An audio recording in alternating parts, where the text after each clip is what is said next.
a very warm welcome to everyone to this Biolegis live webinar. We're very happy that so many people have registered. We have about 160 registrants, so that is fantastic and shows what an important topic it is for the pharmaceutical industry throughout Europe. And the topic of today's webinar is the overview of the laws on drug advertising and SmPC compliance in Europe. To give you a quick overview of the contents of this webinar, we will first tell you a little bit about Biolegis in case you're not familiar with the organization.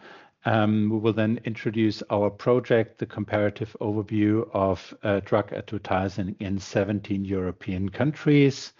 We will then talk a little bit more about the details of drug advertising laws and SmPC compliance in Germany, France, Poland, and the Czech Republic. And at the end, we will have a Q&A session where you can ask your questions to the speakers, and we'll try to answer everything as precisely as possible so that you can take as much information from this webinar as possible. So first, a few words about Biolegis. Biolegis is a pan-European network of law firms specializing in healthcare and life sciences law. So there are currently 21 member firms covering more than 20 European countries. The network was founded in 2004. It's an independent and non-exclusive network. And all the member firms that are part of this network have a deep expertise in life sciences, healthcare, and pharmaceutical law. And this allows the member firms to provide local specialist advice on these fields of law in cross-border collaborations and cross-border matters. And one of the projects of Biolegis has been the interpretation of compliance with the SmPC by local authorities and local industry associations project, a comparative analysis of the legal situation in 17 European countries. A publication has been prepared with an overview page on the beginning and details on all the 17 member states, and all the participants to this webinar. They will afterwards get a download link where you can download the presentation to this of this webinar. You can also download the publication for your personal use in everyday work, and you can also then download the video of this webinar in case you want to share it with colleagues and contacts. So today's speakers, let me introduce first my colleagues Domitil Philippe from Allais Avocat in France, who will speak about the French situation, Joanna Krakowiak from Wardyński Partners in Poland, who will introduce you to the laws in Poland, and Katarina Slavikova of Havel & Partners in the Czech Republic, who will let you know more about the laws in the Czech Republic. And I will give you an introduction on the laws in Germany. I'm from the focus group Digital Health of the German law firm SKW Schwarz. So a quick introduction to the comparative overview project and the legal framework that it is based on. So as you all know, the basis for pharmaceutical advertisement in Europe is Directive 2001/83/AC, and there in particular Article 87, subsection 2. And it basically says that advertising for pharmaceuticals must comply with the particulars listed in the summary of product characteristics, the SmPC, and that the SmPC is the central reference point across all EU member states. And then we have a landmark ruling by the European Court of Justice, the Novo Nordisk decision of 2011. And in this decision, the court said that additional claims beyond the SmPC are in general permissible if they confirm or refine the SmPC. The claims must be compatible with and must not misrepresent the SmPC. They must be objective, non-misleading, accurate, up-to-date, and sufficiently complete. And the sources of scientific publications must be faithfully cited. These principles basically apply throughout the European Union, but the question arose in our network, is it actually applied identically throughout the member states, or are there differences? How far can advertising go beyond the SmPC based on these standards using non-registration studies in the various member states? Is it all the same because we have a unified directive and because we have the Novo Nordisk ruling, or is it different in the member states? And the analysis brought up a very interesting result, in particular that the application and the interpretation diverges significantly across the member states, also with regard to enforcement and self-regulation. And this is why we have drawn up this overview and why I've set up this webinar to give you an idea of how different the approach can be in the member states concerning drug advertisement and its SmPC compliance, even with regard to this unified basis that we have. And some key findings that we found out in this analysis is that with regard to non-registration studies, there's a wide range of different interpretation. For example, Germany has a relatively liberal standards where gold standard studies are widely accepted as a basis for application as long as it doesn't lead to the advertisement of off-label use of pharmaceuticals.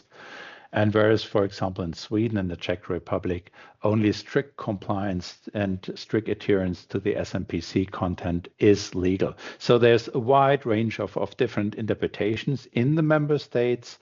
And this also applies to industry self-regulation. So there are some active codes in some member states and which are generally adhered to, whereas in other member states, either codes don't exist or they're not legally binding in any way.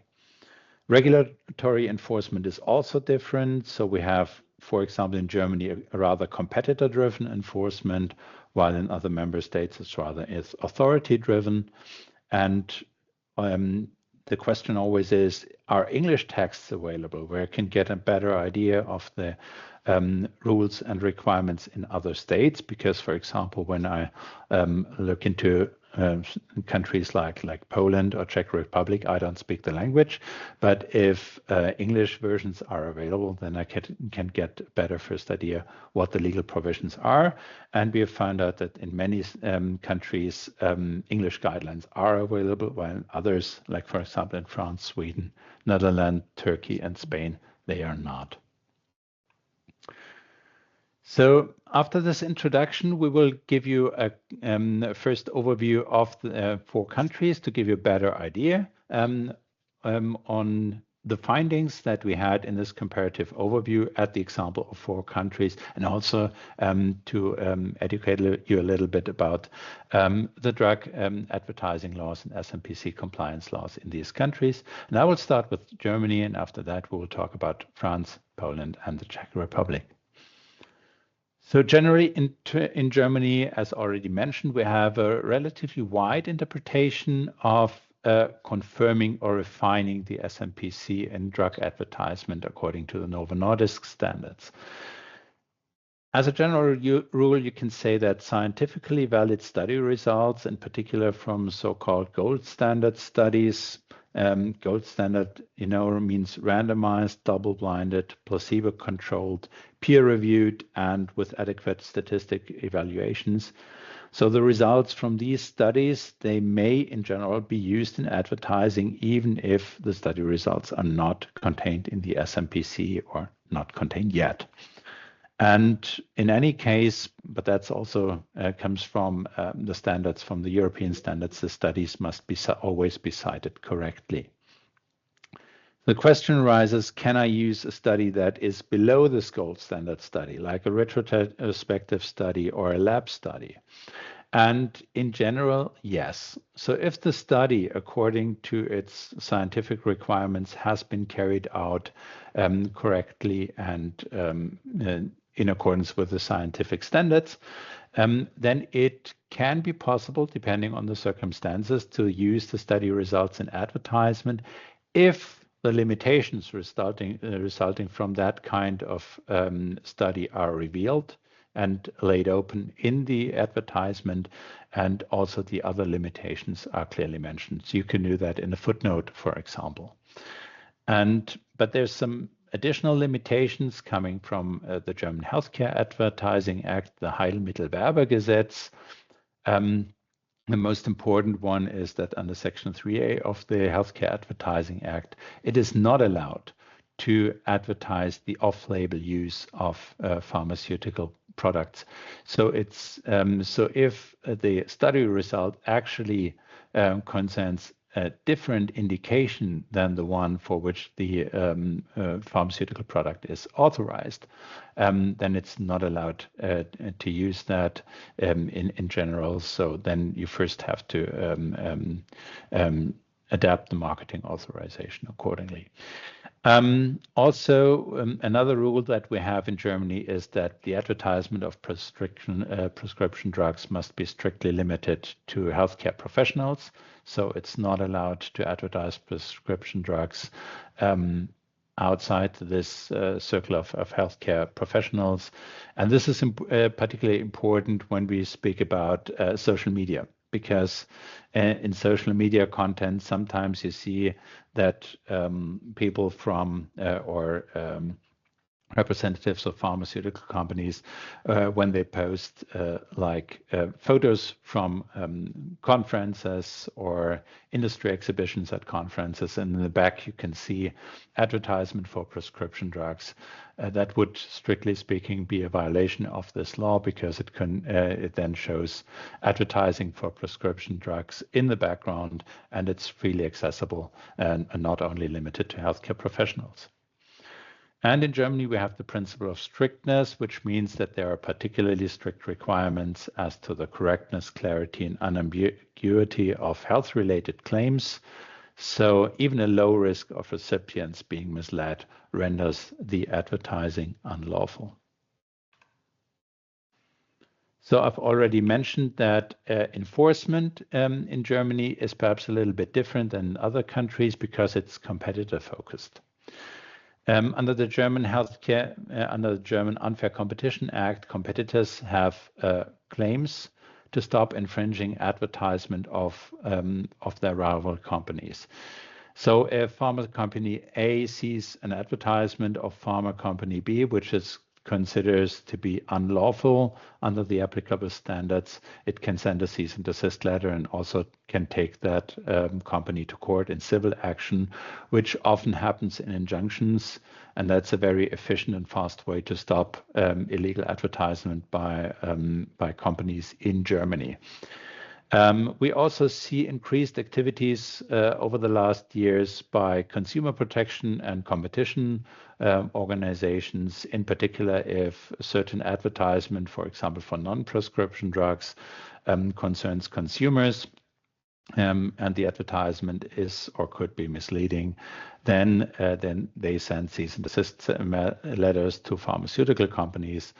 But they pursue these matters often in main proceedings, not in injunctions, so that you usually have more time to react to that and to adapt.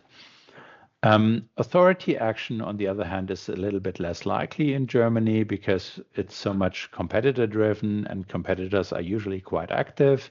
When it comes to advertising violating the laws in Germany, it's rather rare that authorities actually address advertising by pharmaceutical companies.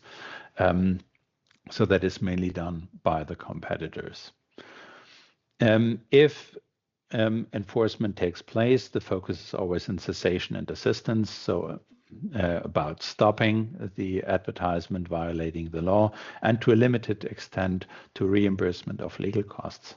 Damages don't play a role for some relatively simple reason. First of all, in order to claim damages for advertisement that violates unfair competition law, you would have to first demonstrate that you have lost sales due to that advertisement, which is basically not possible.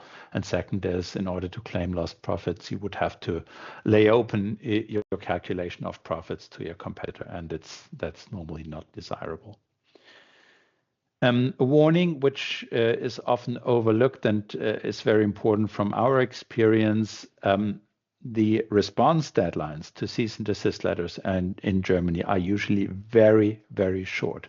1 week is considered completely okay under German law. So if you get a cease and desist letter with a 1 week reply deadline, it's highly advisable to get legal advice immediately and to adhere to that deadline, because the sender of the cease and desist letter can immediately go to court if the sender hasn't received an answer within that 1 week deadline.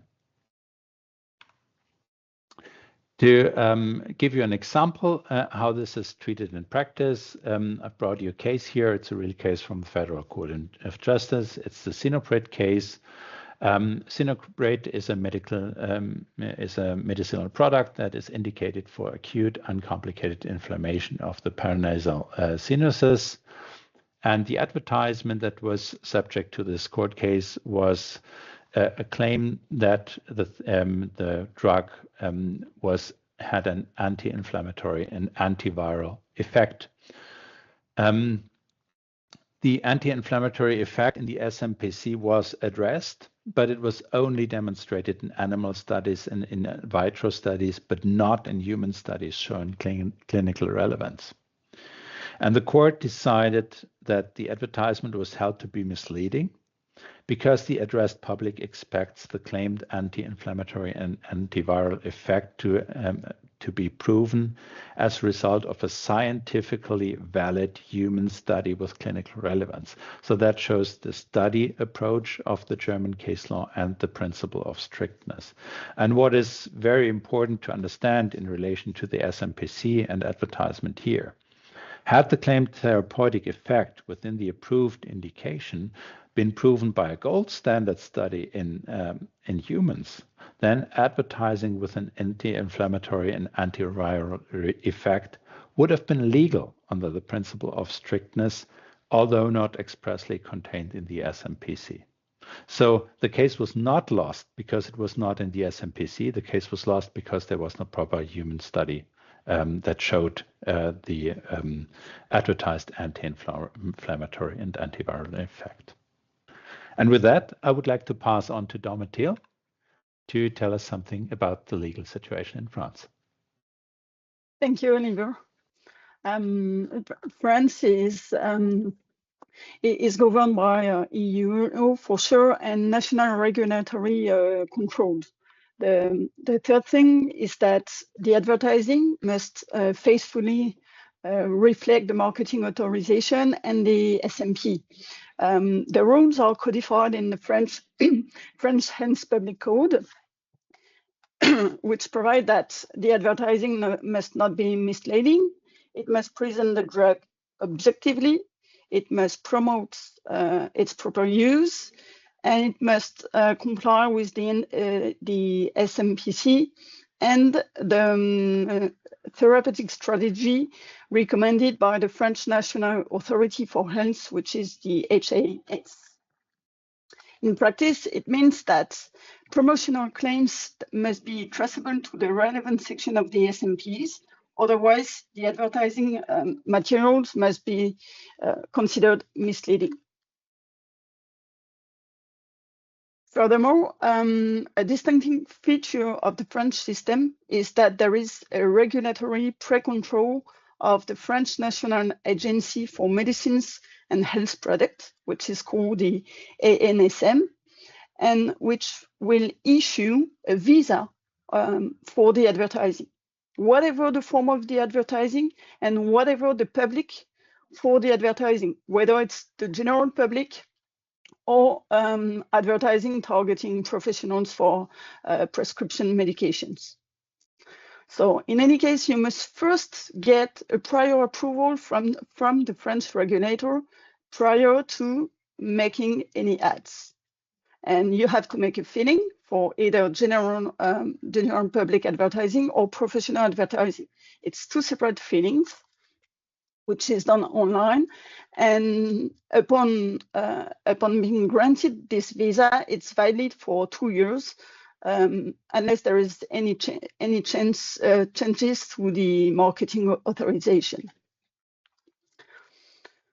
And with respect to scientific publication, this is allowed in promotional materials, but it is subject to strict interpretation of objectivity. First of all, with respect to the ANS, to the French regulator visa, you must list the studies that are being used, whether they have been registered or non-registered. You have to provide a full bibliographic listing of all the studies and highlight the portion of the studies that would be used, so that the French regulator can check whether it is in line with the study, whether the conclusions are correct, and whether it would be misleading or not. The main regulatory risk is that there is a selective presentation of data. You don't give the full picture of the results, or there are claims that are not reflected in the SmPC, even though it would be scientifically plausible and evidence. If it's not part of the SmPC, the claim will not be valid. And as the studies are mostly used in advertising targeting professionals, it must be included safety information alongside the efficacy data that are being used in the promoting materials. The thing is that healthcare professionals must be able to assess the benefit and risk balance of the drug. So that's why the promotional materials must be complete, accurate, and verifiable. I think, Oliver, you can move on to the next slide. As per the enforcement action, the thing is that we have very few case law in France due to the pre-control from the French regulator. It's an administrative control, meaning that they can also be civil action, but will not be focused on the content of the advertising that has been validated by the French regulator. But even though the French regulator grants this marketing, the advertising visa, it does not mean that there is no legal risk, because the French regulator can always suspend or withdraw the advertising authorization, and it can also prohibit advertising that is non-compliant. We had a case that was the Alchemist decision, which was made public. It was at the time where the French regulator control was not prior to the advertising, but afterwards. But there is the same situation. If you do not get a visa and you launch an advertising campaign, there would be a public decision prohibiting the use of the ad, and which may be also subject to administrative fines. Besides the regulatory enforcement action, competitors may still bring civil claims, because any advertising for drugs must comply with, must not be an unfair commercial practice. So you could still challenge the way the advertising campaign was laid, the content of the information that are not strictly related to public health situation. But as I said, there is few case law on that subject, and the only recent case was the Dovato case for an HIV product, and all the claims were dismissed, both at the first level and before the Paris Court of Appeal, because the judge mostly relied for the public health content on the visa granted by the French regulator. It couldn't make another assessment. It could not challenge the assessment made by the French regulator. So as there was an advertising visa that was granted for this product, it was considered that the promotional content were valid, but then it just focused on content and wording and whether the advertising was comparative to a competitor product, and consider that it was not misleading or denigrating, and so the claims were dismissed. This is all for a short summary of the French situation, and I hand over to Joanna for more information with respect to Poland. Thank you. So let me share a couple of thoughts about this type of rules that I apply in Poland. Well, basically in Poland, as well as in other countries, we do have national rules that govern medicinal advertising. It's included in the Polish Pharmaceutical Act, in the regulation of the Minister of Health, as well as in the Act on combating unfair competition, because as Oliver already said, we also do have disputes between competitors, not only administrative cases, but civil cases as well. And what is really important, we do have industry guidelines that are very influential. The main ones in Poland are InPharma. InPharma is part of FPA and National Medicines Manufacturers. This association is part of Medicines for Europe. What are the key features that are very characteristic for Poland? First of all, we do have a restrictive approach. And also the Chief Pharmaceutical Inspector, which is the supervisory body for the pharma market, has very extensive powers to control advertising and the whole pharmaceutical market. In fact, they do have a nickname, and this is the nickname is Pharmaceutical Police. So everyone is really afraid. If they start inspections, they can be quite tough. So what they check? Well, basically they check compliance with summary product characteristic. And this is a very restrictive approach. So basically it has to comply. The words do not have to be identical, but they have to have the same meaning so that they are not misleading or ambiguous. And if some companies try to use some supplementary phrasing, confirms or that confirm or clarify summary product characteristics, this information is acceptable as long as it does not distort or over-interpret the summary product characteristics. So these are the main rules, and let me share you a couple of cases.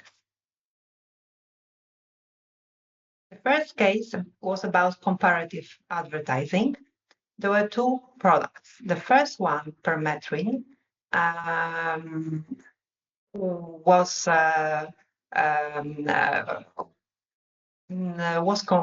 compared with Infectoscap cream. And basically these are more or less the same products, generic products from many times, a long time on the.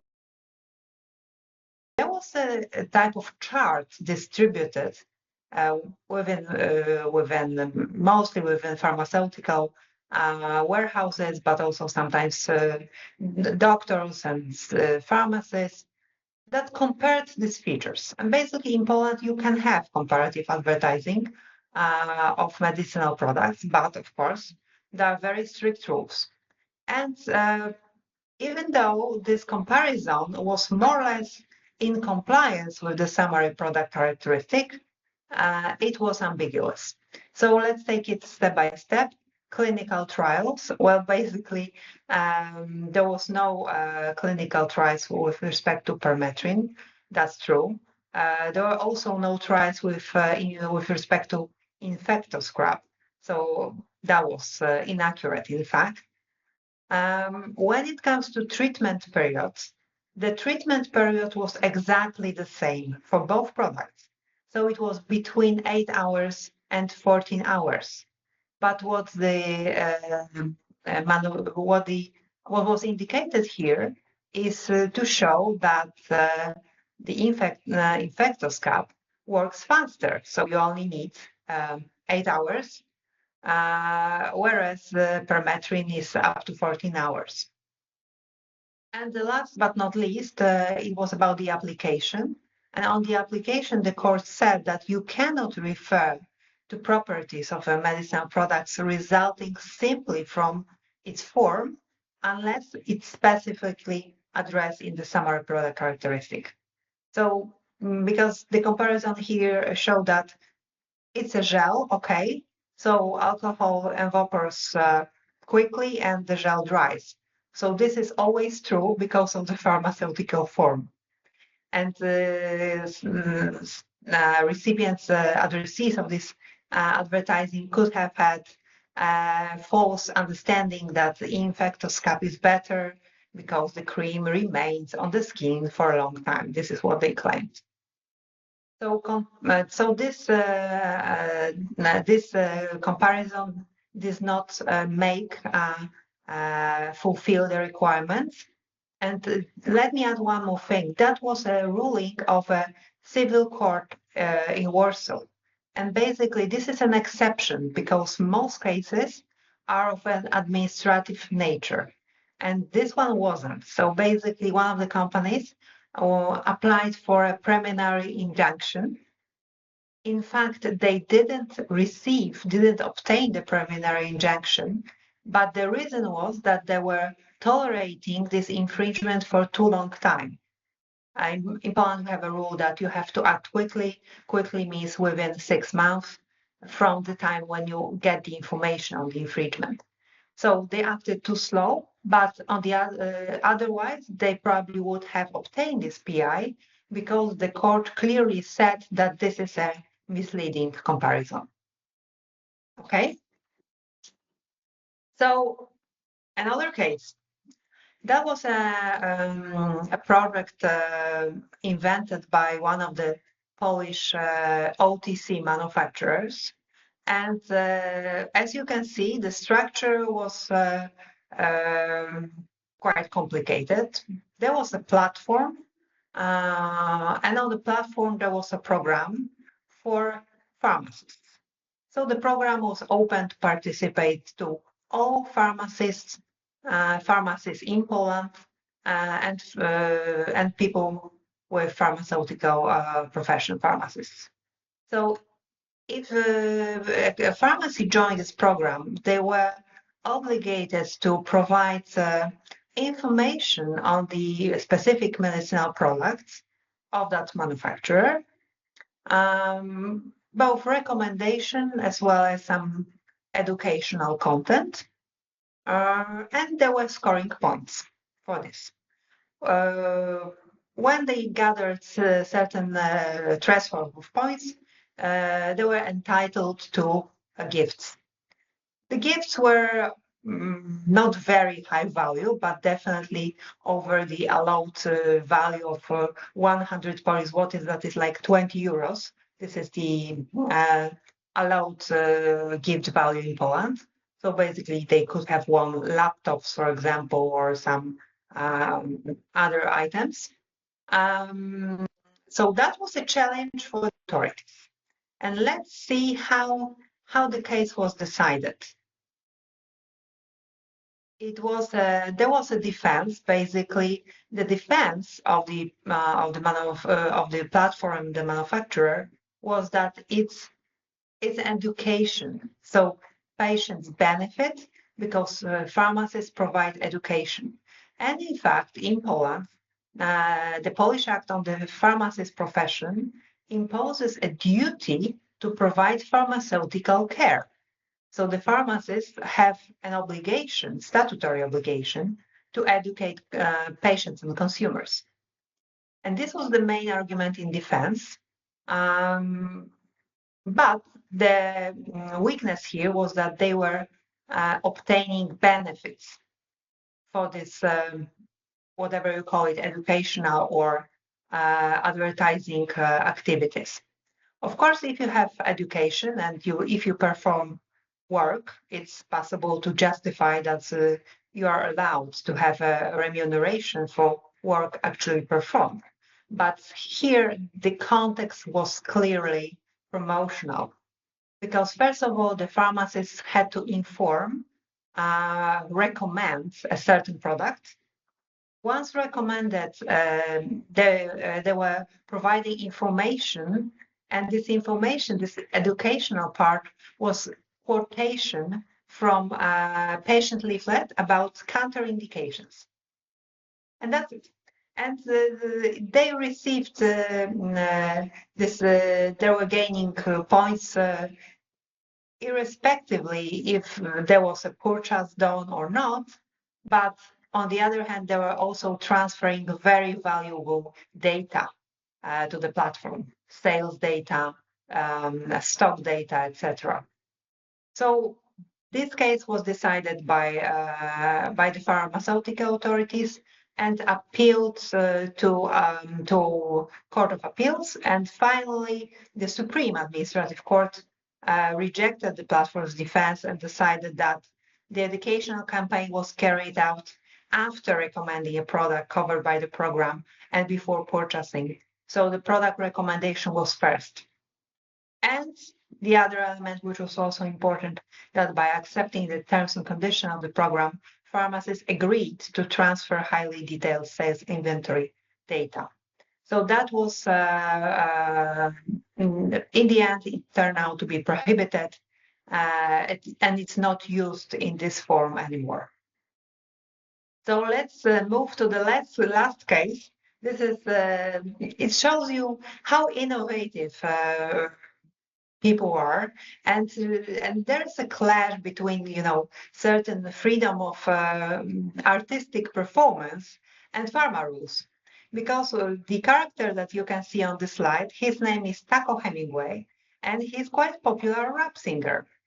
And in December 2025, he released a song titled "I Fell in Love Outside the Pharmacy."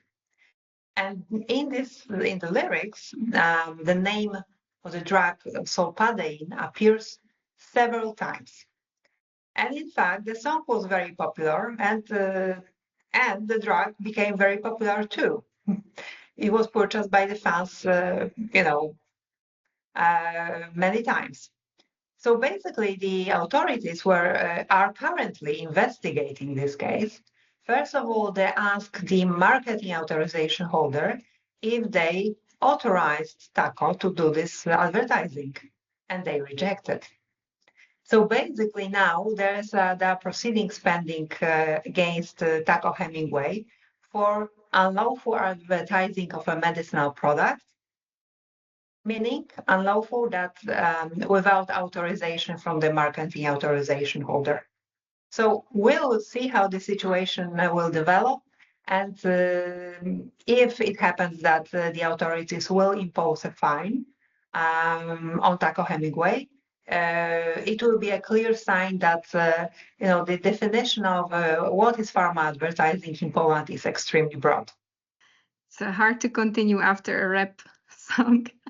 Now let me turn to the Czech Republic, which is actually one of the strictest and most formalistic countries. You will see it on the overview that you will receive after this webinar. We are there in the red zone. So I must start with mentioning our competent authority, the State Institute for Drug Control, known by its Czech acronym SÚKL. And also we have Innovative Pharmaceutical Industry Association, part of FPI as well, that has its own code of practice applicable to advertising activities of its member companies, obviously. Well, when it comes to legal framework, it's basically the same like in other European countries, other countries that you will see on the overview. We have actually transposed the directive. So our advertising must again be compatible with the SmPC. It does not mean that it has to be word for word identical, but there are additional claims permitted if they are again compatible with the SmPC, not misleading. They must be objective, verifiable, and properly sourced. So far, I believe this sounds familiar, and it seems that the Czech Republic has interpreted Novo Nordisk framework precisely. However, what differs is the decision-making practice and the real enforcement. I will have it on the next slide, but there is like a big gap between the Novo Nordisk ruling and the way how it is actually applied. What is useful and worth mentioning for companies operating cross-border is the pre-clearance mechanism that is offered and actually foreseen by the regulation. So Czech SmPC offers paid consultations on planned activities. It's a fee-based service, and it might bring necessary legal clarity on any contemplated campaigns. And when it comes to enforcement model, as opposed to what Oliver was mentioning for Germany, we are very much authority-driven, meaning that SmPC would be initiating inspections proactively, either based on their own inspection plan or based on submissions from whomever, HCPs, lay population, or competitors, rather than waiting for judicial decisions to resolve the question of the advertising compliance with the SmPC. So it would be rather SmPC's inspection. I must also mention that the industry association has competence to impose sanctions on its members for breaching the code. So companies need to be mindful on both tracks. Okay, we can move to the next slide, please.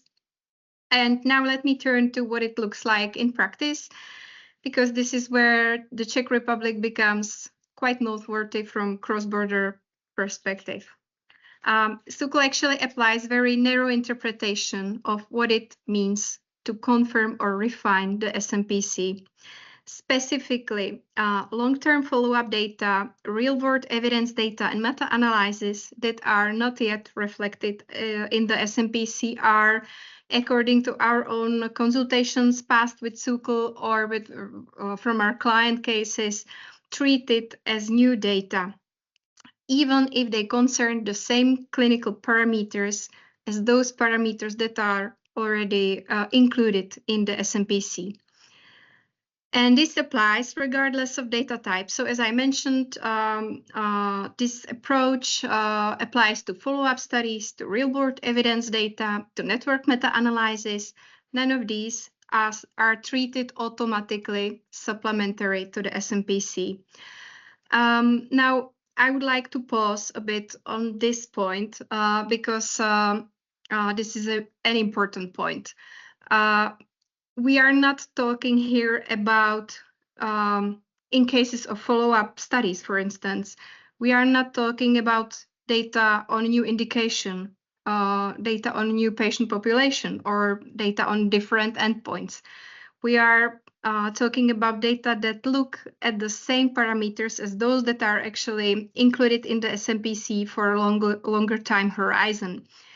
And yet, the position of the authority is that as long as the data are not specifically mentioned in the SmPC, they constitute new data, full stop. And then you might actually ask, what remains in the category of additional claims, right? So a few additional aspects and thoughts. If your results are numerically superior to the data that are in the SmPC, it is actually an aggravating factor. So I believe there are two ways of interpreting this situation. Either you may say that it actually confirms the data that are in the SmPC, but in SmPC's interpretation practice, it's actually worsening the situation. And this all applies regardless of the scientific quality and used methodology of the studies. So as Oliver was presenting the requirements on studies in Germany, we are not in this level of discussion yet, unfortunately. When it comes to the audience, again, HCP audience is not a mitigating factor. So again, we could have a discussion whether HCPs who are prescribers, experts should be able and definitely are able to make their own critical judgment, and they are able to evaluate whether follow-up data, real-world evidence data, meta-analysis are relevant for their decision-making practice. However, in our environment, HCPs are basically sort of protected against any additional data that are not specifically mentioned in the SmPC. Now, to conclude with something positive, I must mention that our industry association has offered less strict and, in our view, still legally sound interpretation of the situation. There was a dialogue with the regulatory authority. And I also must mention that the Ministry of Health in some appeal cases has taken less strict stance. However, as things stand today, companies operating on the Czech market cannot rely on this more liberal interpretation when it comes to regulatory enforcement. So the practical message is that in the Czech Republic, we should be treated as more restrictive jurisdiction. However, we hope that this comparative overview that we have presented today has shown that such a strict conclusion is not the only defensible reading of the applicable legal framework. And we hope that also this webinar will help to reopen the conversation on the Czech field, and that the Novo Nordisk will be given ultimately the interpretation that is still legally justifiable, but that also enables healthcare professionals to receive scientifically relevant data for their day-to-day practice. Thank you very much, Domitil, Joanna, and Katarina for presenting the legal situation in France and Poland and in the Czech Republic.